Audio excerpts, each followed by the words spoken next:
어디 갔지?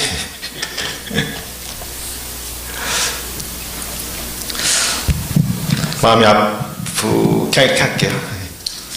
마음이 아프십니까? 라고 하는 제목으로 보내드렸더니 우리 목사님들이 아프면 안 되는 거 아니냐고 그러는데 어떡하죠? 아파야 되는데. 자, 오늘 본문은 용서에 관한 이야기처럼 보이죠? 커다란 허물에 대해서 용서를 받은 사람이 다른 사람의 그보다 작은 허물에 대해서 용서할 줄 모른다는 이 이야기. 우리 아이들도 그러더라고요. It's unfair. It's unfair. 저렇게 크게 용서를 받았으면 자기도 마땅히 다른 사람들을 용서해 줘야 한다. 주일학교 아이들조차 그렇게 생각합니다. 따라서 오늘 본문을 읽고 용서하라는 말이구나. 나도 용서해야지. 나도 용서하는 삶을 살아야지라고 묵상하고 적용하면 사실 우리는 오늘 본문을 통해서 예수님께서 하시고자 하는 말씀의 핵심을 놓치게 됩니다. 오늘 본문은 용서라고 하는 작은 주제를 가지고 용서보다 훨씬 더 큰 것을 이야기하는 본문이에요. 용서를 넘어서 하나님께서 정말로 말씀하시고자 하는 주제가 무엇인지 오늘 말씀 속으로 들어갑니다. 먼저 오늘 본문에는 두 종류의 화폐 단위가 나오죠. 달란트라고 하는 화폐하고 데나리온이라고 하는 화폐가 등장했는데 일단 뒤에 나오는 데나리온이라고 하는 이 화폐, 그 당시에 어른 한 사람이 하루 일하면 받는 일당이에요. 그러니까 100데나리온 빚졌다 그러니까 요즘 100불로 칠까요, 하루? 그럼 100데나리온 곱하기 100불, 한 10,000불쯤 된다고 생각하면 될 것 같아요. 이에 반해서 함께 나오는 달란트라고 하는 이 화폐 단위는요, 사실 우리의 상상을 초월하는 금액입니다. 한 달란트가 6,000데나리온이니까요. 1만 달란트. 이거 저는 계산이 안 되는데 한 60억? 6 빌리언? 밀리언이 아니에요. 빌리언쯤. 그러니까 이 정도 액수의 돈은 한 개인이 빚을 지고 싶다고 해서 질 수 있는 그런 금액이 아니죠. 그만큼 크다는 뜻입니다. 그러니까 1만 달란트라고 하는 액수는 어떤 옛날 얘기 속에서나 동화 속에서나 나오는 그런 액수, 실제 상황에서는 1만 달란트 빚지고 싶어도 그만한 액수의 돈을 빌려줄 사람도 없고요. 하여튼 우리의 상상을 초월하는 금액이에요. 따라서 1만 달란트를 빚졌다고 하는 말씀의 뜻은 결코 갚을 수 없다라는 뜻입니다. 그래서 예수님도 오늘 본문에서 분명히 그렇게 말씀하시죠. 25절에 갚을 것이 없는지라 그랬어요.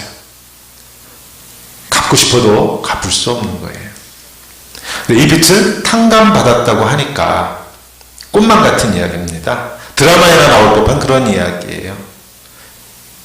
60억, 빌리언 빚을 개인이 탕감받았, 월스트리트에 있는 그런 회사들이 탕감받았다고 하면 그런가 보다 하겠지만, 개인이 있을 수 없는 이야기입니다. 자, 60억을 탕감받았다. 오늘 본문은 바로 이 탕감에 관한 질문으로 시작되죠. 탕감, 즉 용서에 관한 질문으로 시작했어요. 이 제자들 가운데 또 나서기 좋아하는 베드로가 먼저 예수님 앞에 질문했죠. 오늘 보면 다 빨간색인데 첫 구절만 까만색으로 되어 있어요. 그때 베드로가 나서서 뭐라고 했어요? 주여, 형제가 내게 죄를 범했는데 몇 번 용서해 주면 좋겠습니까? 그러면서 뭐라 그래요? 7번이면 되겠어요? 라고 넌지시 지시합니다. 지금 이 질문을 하고 있는 베드로의 모습이 어떤 모습일까 좀 상상해 보세요. 저는 베드로가 이 질문을 하면서 자기 자랑을 하고 있는 것은 아닐까 그런 생각을 해봤어요.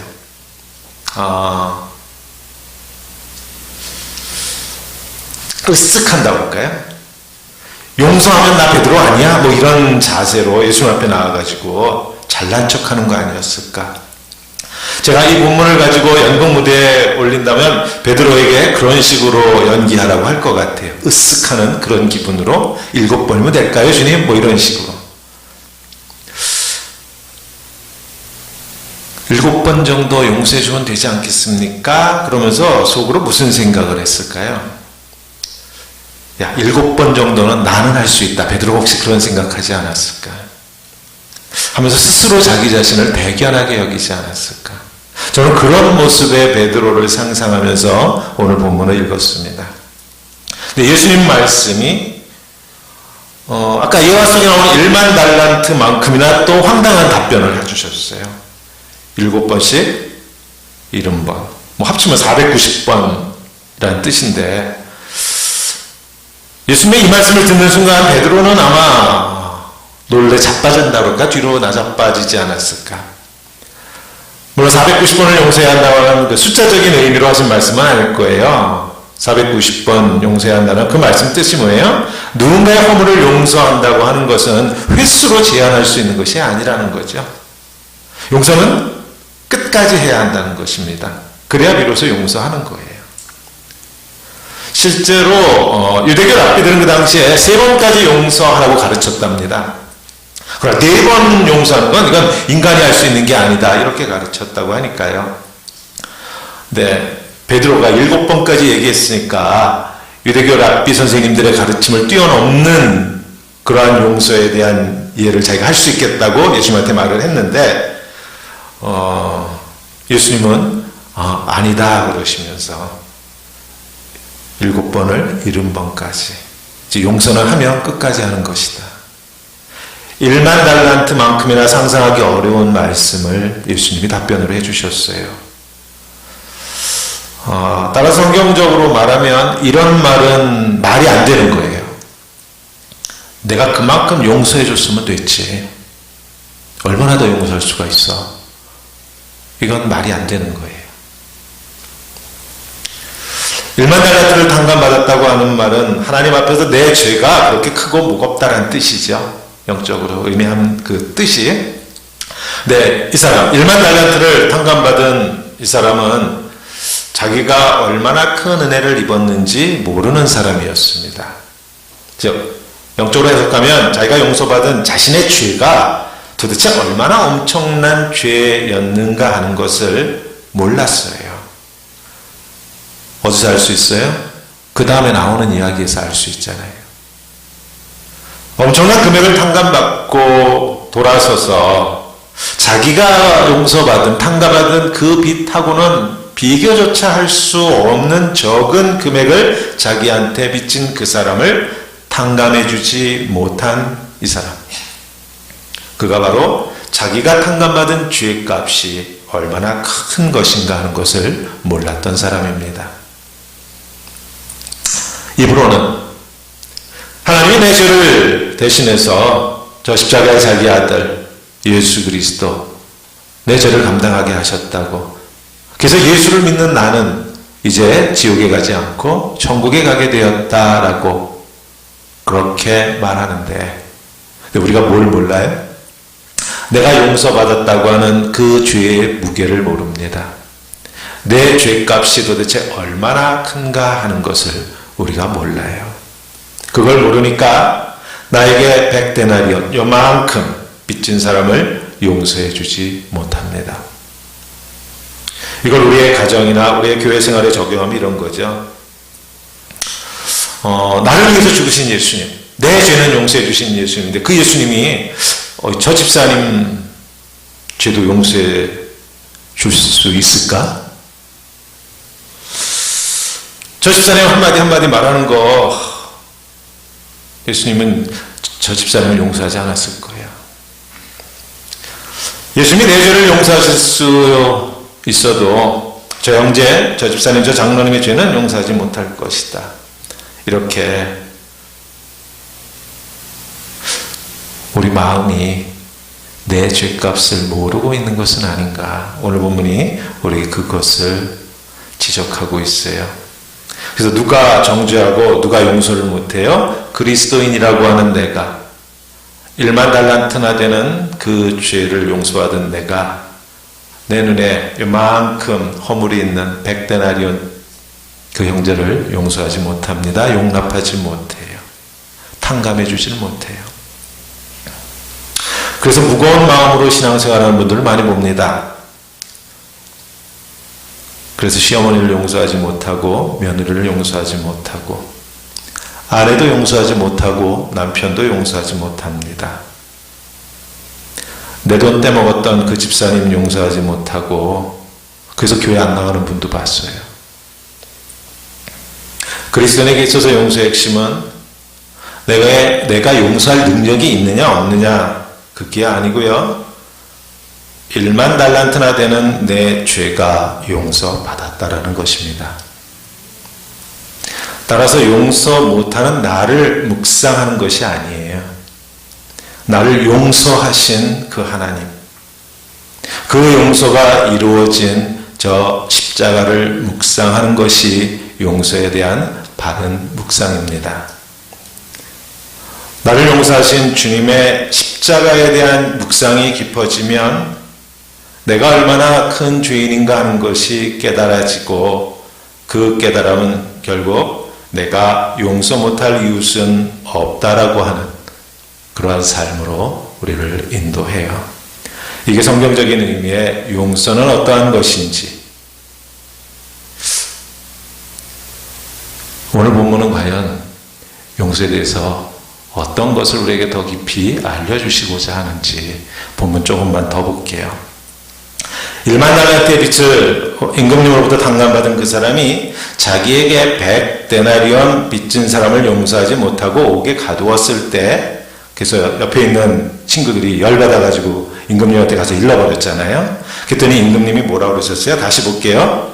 내 이놈, 어떻게 내가 나한테 그렇게 큰 빚을 탕감받고 그래? 그걸 용서해 주지 못했어? 라고 말씀하셨나요? 저를 쳐다보시면 안 돼요. 성경을 보셔야죠. 제가 지금 이게 거리가 잘 안 맞아가지고 33절인데 이렇게 되어 있어요. 내가 너를 불쌍히 여김과 같이 너도 내 동료를 불쌍히 여김이 마땅하지 않냐 그렇게 말씀하십니다. 이 임금님이 문제를 삼은 것은 1만 달란트 빚을 탕감받은 사람이 100데나리온 빚진 사람을 용서하지 않았다라고 하는 그 행위를 문제 삼은 게 아니에요. 그럼 뭘 지금 문제 삼았어요? 불쌍히 여기지 않았다라는 것을 문제 삼습니다. 이게 오늘 말씀의 핵심이에요. 27절엔 또 그랬죠. 임금님이 자기에게 1만 달란트 빚을 진 사람을 용서해 주는 장면을 설명하면서 성경이 이렇게 말했어요. 그 종의 주인이 임금님이죠. 불쌍히 여겨 놓아보내며 그 빚을 탕감해 주었더라 그럽니다. 임금님이 왜 그 많은 빚을 탕감해 줬어요? 불쌍해서요. 불쌍해서요. 1만 달란트 빚을 탕감해 준 임금님에게서 우리가 발견해야 하는 것은요, 이 임금님이 그 어떤 임금님보다 용서를 잘해준다라고 하는 어떤 윤리와 도덕을 발견하는 것이 아니에요. 즉 그리스도인은 세상 사람들보다 용서를 더 잘하는, 그래서 도덕적으로 윤리적으로 뛰어난 사람들이 아닙니다. 성경은 우리에게 세상 사람들보다 더 도덕적으로 살아라, 더 윤리적으로 살라고 가르치지 않아요. 그럼에도 그리스도인들은 세상 사람은 상상하지 못하는 도덕적, 윤리적 삶을 살아내지요. 마태복음 기억하세요? 산상수훈에서 그런 말씀 있죠. 옛사람은 살인하지 말라고 가르쳤지만 예수님 뭐라고 하세요? 형제를 향하여 라가, stupid 이라고 말하는 사람들은 다 이미 뭐 한 거라고 그랬어요? 살인한 거다 그랬어요. 옛사람은 가늠하지 말라고, 구약성경 얘기하는 거예요. 옛사람은 가늠하지 말라고 가르쳤지만 예수님은 예쁜 여자 지나가는 거 보고 마음에 이상한 생각만 품었어도 이미 뭐 한 것이다? 가늠한 것이다 라고 가르칩니다. 예수님의 이런 가르침은 도덕과 윤리를 뛰어넘는 것이죠. 세상 사람들보다 더 도덕적으로 살아라, 윤리적으로 살아라 라고 가르치는 게 아니에요. 형제를 향해서 라가, 바보라고 하는 말이 튀어나오는 게 이게 생각해가지고 이제 내가 저놈을 바보라고 말해야 생각해, 이래서 바보라는 생각이 말이 내에서 툭 튀어나오는 게 아니잖아요. 이런 것들은 내가 통제할 수 있는 게 아닙니다. 내가 내 마음을 어떻게 통제해요? 도덕적으로 더 착하게 살겠다, 윤리적으로? 결단해서 되는 문제면 예수님 저 십자가에 죽으실 이유가 없으셨어요. 결단해서 안 되더라고요. 그래서 산상수훈의 말씀 시작하시기 전에 어떤 말씀이 있었어요? 팔복이 있었죠. 심령이 가난한 자는 복이 있다 그랬어요. 마음이 청결한 자도 복이 있다 그랬죠. 마음에 애통해하는 자는 복이 있다 그랬어요. 애통해하는 자는 복이 있다 그랬습니다. 이 마음이 어떤 마음이에요? 예수 그리스도의 마음이잖아요. 오늘 본문에서도 임금님이 이 사람 1만 달란트 빚을 탕감받고서 100데나리온 빚을 탕감해 주지 못한 이 사람을 나무라시면서 너는 왜 용서를 못해 주느냐라고 꾸짖지 아니하시고요, 내가 너를 불쌍히 여김과 같이 너도 너의 동료를 불쌍히 여기는 것이 마땅하지 아니하느냐 그러셨어요. 따라서 용서는 행위의 문제가 아니고 마음의 문제라는 것이죠. 저 사람을 불쌍히 여기는 마음이 없다는 것이 우리의 문제예요. 세상 사람들이 다른 사람을 보고 불쌍히 여기는 마음을 갖지 못했다고 하면 그건 그럴 수도 있어요. 어찌 보면 그 사람들 그게 당연한 것이에요. 우리도 예수 믿기 전에 그렇게 살았으니까 다 알아요. 그러나 그리스도인 1만 달란트씩이나 되는 빚을 탕감받은 그리스도인이 이웃에 100데나리온 요만큼 나에게 잘해주지 못하는 그거 용서해주지 못하고 용납해주지 못하고 오게 가두려고 한다니 판단하고 정죄하고, 그러한 우리들을 향해서 하나님은 너 왜 저 사람 용서해 주지 않았느냐라고 묻지 아니하시고 뭐라고 물으세요? 마음이 아프지 않냐 그러십니다. 마음이 아프지 않냐 그렇게 물으시는 거예요. 내가 너를 불쌍히 여긴 것처럼 넌 어떻게 저 사람이 불쌍히 여겨지지 않느냐 그러세요. 왜 100데나리온 이만큼 빚진 사람을 용서하지 못해요? 불쌍히 여기는 마음이 없어서죠. 그래서 불쌍히 여기는 마음이라고 했는데 이게 어떤 마음이에요? 우리 길을 가다 홈리스 보면 불쌍히 여기잖아요. 그래서 이렇게 돈도 넣어주고 그러죠. 그런 사람들 위해서 시간 내서 가서 봉사도 하고 그러잖아요. TV나 이런 데 뉴스에 보면 팔레스타인이니 어디니 싸워서 전쟁터에서 죽은 사람들, 고아된 아이들 보면 불쌍한 마음 같죠. 근데 세상에서는 흔히 불쌍하다고 할 때 그 마음이 어떤 마음인가 하면은요, usually 보통 그래요. 이렇게 이쪽에서 불쌍한 저 사람을 볼 때 내려다봅니다. 내가 높은 쪽에 있어요. 좀 더 높은 자리에서 저 아래 낮은 자리를 볼 때 우리가 구세군 헌금통에 헌금하고 수제의 헌금 보내고, 지난주 어느 선교사님하고 만나 얘기하는 중에 선교를 시혜를 베풀듯이 교회가 한다는 표현을 쓰시더라고요. 시혜를 베풀듯이 높은 자리에서 낮은 자리로 뭔가 던져주는 그런 식으로 선교한다라고. 교회들이 그렇게 선교하면 다 도망간대요. 선교 안 된다고 그러더라고요. 쉽게 말해서 세상적으로 누군가를 불쌍히 여긴다고 할 때의 마음가짐은 위에서 아래로 내려보는 마음입니다. 근데 그리스도인이 그런 식으로 누군가를 불쌍히 여기면, 물론 선교사님 말씀대로 전도도 안 되고 하겠지만 오늘 성경이 말하려고 하는 그 불쌍히 여기는 마음이 아니에요. 성경에서 불쌍히 여기는 마음은 좀 전에 말씀드렸지만 내 마음이 아프다는 것입니다. 세상도 나눔을 얘기하고요, 세상도 적선을 이야기하고 선행을 이야기하고 누군가 불쌍히 여기는 마음 이야기해요. 그러나 거기엔 성경이 말하는 아픔은 없습니다. 눈물이 나도록 아파서 돕고 선행을 베풀고, 그건 세상의 방식이 아니에요. 세상의 방식은 위에서 던져주는 것입니다. 오늘 본문에서 임금님이 자기에게 1만 달란트라고 하는 상상도 할 수 없는 빚을 지고 그 빚에 헐떡이고 있는 이 사람을 보시고 마음이 아프셨어요. 이 마음이 얼마나 아팠는지를 복음서 다른 부분에선 그랬죠. 예수님이 자기를 따라온 백성들을 보시고 뭐라고 그랬어요? 목자 없는 양들과 같아서 그 마음이 얼마나 아프셨는지요. 그래서 탕감해 주실 수 있었어요. 7번에 70번까지 용서해 줘야 한다고 하는 그 율법을 지키기 위해서 탕감해 준 게 아닙니다.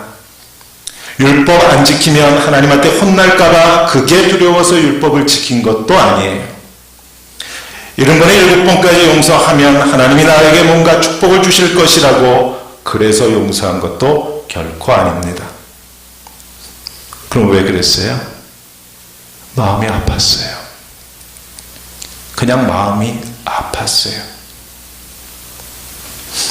내가 탕감받은 그 죄값을 생각하면 저 사람이 나를 아프게 하지만 저 사람이 하나님의 사랑을 모르기 때문에 저러는 것이고, 그래서 나를 조금 아프게 하지만 그까지 100데나리온 정도야 내가 얼마든지 감당할 수 있고, 그가 빨리 하나님의 사랑을 체험할 수만 있다면 그 마음, 그래서 마음이 아파서 용서를 해주겠다라고 하는 생각조차 없는 겁니다.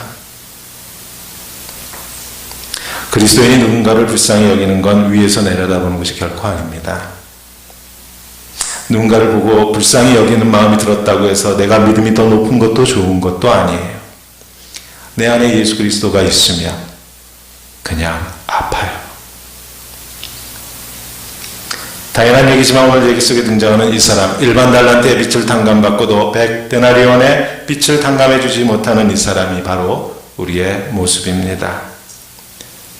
우리의 문제는 용서를 못한다라는 게 아니고요, 마음이 아프지 않다라는 것입니다. 남편을 보아도 아내를 보아도 마음이 안 아파요. 주일에 교회를 제대로 나오지 못하는 누군가를 보면서 마음이 아프지 않아요. 성경을 안 읽고 기도를 안 하는 누군가를 보면서 마음이 아프지 않아요. 예수를 믿는다고 하면서도 여전히 담배를 피고 술을 마시는 누군가를 보면서 마음이 아프지 않아요. 마음이 아프지 않으면 뭘 해요? 판단하고 정죄합니다. 나는 이만큼 한다고 하는 교만이 어느새 내 속에 빠리를 틀고 있는 것이에요. 목사도 마찬가지입니다. 성도님들 보면서 저희 목사들이 마음이 아프지 않으면 판단하고 정죄하는 목사가 될 것이고요. 성도님들 보면서 저희의 마음이 아프지 않으면 머릿수를 세기에 급급한 그러한 목사가 될 것입니다. 기독교 신앙의 목표가 있다면 그건 오직 하나 예수 그리스도의 마음이고, 예수 그리스도의 마음의 특징이 있다면 그건 아프다라는 것이에요. 지난 11년 동안 이 교회를 지켜주신 예수님은 마음이 아프셨습니다. 이 교회를 지켜주신 우리 이호순 장로님, 마음이 아프셨을 거예요. 이제 새롭게 안수집사로 주임받으시는 두 분 집사님 가슴에 하나님께서 이 아파하는 마음으로 축복해 주셔서 성도님 한 분 한 분을 예수 그리스도의 마음으로 케어하시고, 판단하고 정죄하는 높은 자리에 서는 것이 아니고 그 한 분 한 분의 아픔을 가슴에 담고 눈물로 기도함으로 주사랑교회가 또 다른 10년을 우리 주 예수 그리스도 안에서 하나가 되는 그러한 놀라운 축복의 자리로 인도해 주실 줄로 믿습니다. 기도하겠습니다. 주님 감사합니다. 이 교회를 지키신 주의 이름을 높여드립니다. 주님, 눈물이 아니고선 우리가 결코 하나 될 수 없음을 고백합니다. 주님, 지난 11년간 이 교회를 지키시며 흘리셨던 그 눈물을 우리 장로님 감당할 수 있게 해주셔서 감사합니다.